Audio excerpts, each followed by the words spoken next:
شروع اللہ کا نام لے کر جو بڑا مہربان نہایت رحم والا ہے۔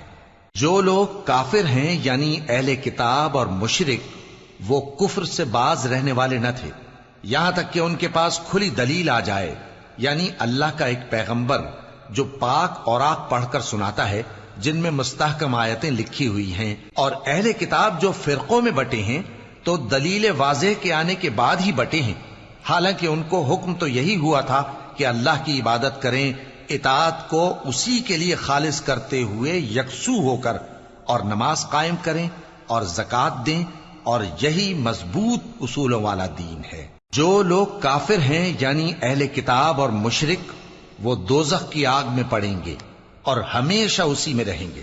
یہ لوگ سب مخلوق سے زیادہ برے ہیں۔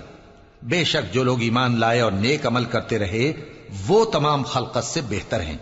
ان کا صلہ ان کے پروردگار کے ہاں ہمیشہ رہنے کے باغ ہیں جن کے نیچے نہریں بہ رہی ہیں، ہمیشہ ہمیشہ ان میں رہیں گے۔ اللہ ان سے خوش اور وہ اس سے خوش۔ یہ صلہ اس کے لیے ہے جو اپنے پروردگار سے ڈرتا ہے۔